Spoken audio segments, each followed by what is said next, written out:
Hello, everyone. Joe has asked me to share my vision for the University Park Press that I think you'd be interested in. I have thought about this for some time, even mentioned it to the council when it was bigger, a couple, 3 years ago, but that was when we were still working on Equip, but now that Stephen has taken over the senior life, I've got a little time and I'm excited about doing this. This is something that I've wanted to do for quite a while. It's a venture that rarely church does. They do a lot of in-house publishing, but they do rarely do they do real significant publishing. So I have a business plan that I have given to both to Joe and Victoria, and I will give it to you all. If you would enjoy having it, just email me and I'll send you a copy. But the whole point of, or the mission statement for the University Park Press is very simple. We will do religious literature for the purpose of educating, enhancing spiritual growth, inspiring work that will affect the people who read it, and it will come out in probably sermons, devotionals, poetry, even children's work, even maybe some cookbooks, who knows. SMU, as you know, has no longer has a press, so in time, once we get good at this, we might do some of their of the professors' work that they cannot get published elsewhere. As you know, most of the books now are published on demand.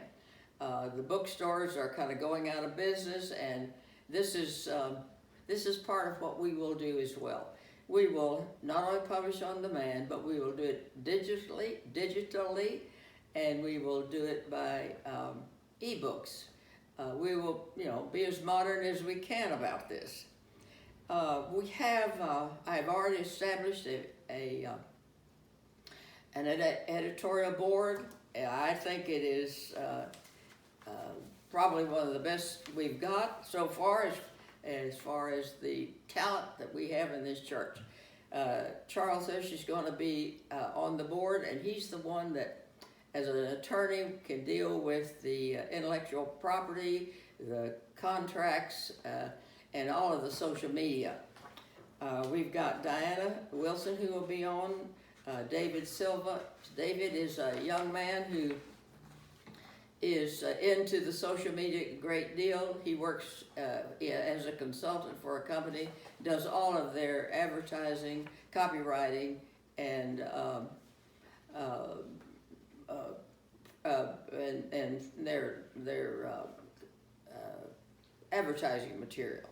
Ed Clark will be on the board. George O'Reilly will be on the board. He is going to help with the finances. And Mickey George will be on the board together with Miriam and myself. So this should be a very comfortable and exciting board, because everybody knows what they're going to do. You may be interested in knowing that David's going to give us 10 hours a week to get this all done, and this is a real advantage. For your information, we will not use any of our church equipment. I think that will ease your heart a little bit and ease Jennifer's schedule.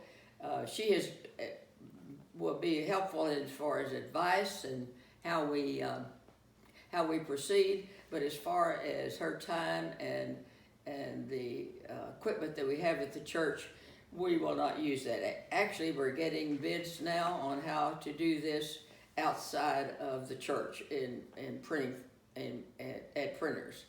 So I want you to feel comfortable about what we're doing. Ask any questions you might want to ask, and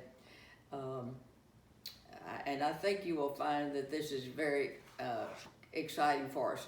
Remember, it's going to be ecumenical. This goes out to a lot of churches, and how we're going to do this for the first time is using the material we had that we gained with Equip. We have 2 years of Equip where we cut the first year 34 20-minute videos. This will be as well as the discussion guide and what we would like to do, and we're going to get some counsel on how to do this from several people. But what I envision doing is putting it on Facebook and letting it be exposed nationwide. If we do this, I think this will make a huge difference in the church. In other words, if we even offer it free, but they must donate something to the church. Since the church is a nonprofit organization, we cannot actually raise the money.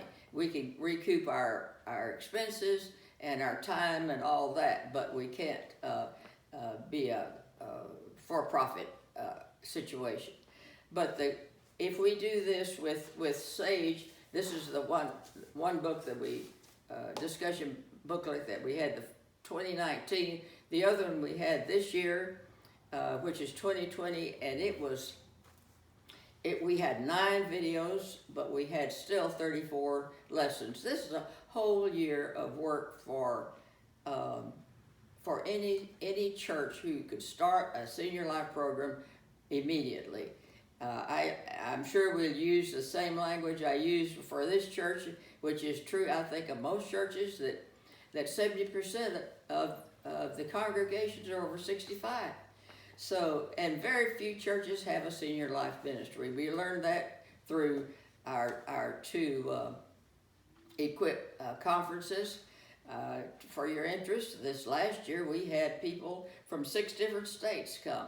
So it's been a very successful thing, and I think the material that is in both the discussion groups and leadership guides is absolutely, I can't tell you how good it is. It is professional, and it's done by professional people. It's a real mission for our church. It's an educational mission. It's an ecumenical mission. And it's a mission that any church, doesn't have to be Methodist, it could be Assembly of God or Lutheran or Baptist, whatever. If they don't have a senior life program, this will fit their situation. And if we can bring this out to the larger field, to me that's a mission that is worthy to pursue. So I hope this explains a little bit about what we're going to do. If you have any questions, certainly email me, call me. I'll be happy to do it. And we're pretty well along the line of getting our first one out. Let me tell you what the first one's going to be. 3 years ago, when I taught the first writing class, we had 26 people contribute to what I call the Jesus sightings, where they felt that God they could see God in the situation. And we have these, and we're publishing them under the title of Eyewitness. So you'll probably see that in the next month or so. The second one we may do will be perhaps Larry's treatise on Wesley. It's a marvelous manuscript, and I think everybody would enjoy that. So again, if you have any questions, email me, and I'll be happy to answer them for you. Thank you so much. I didn't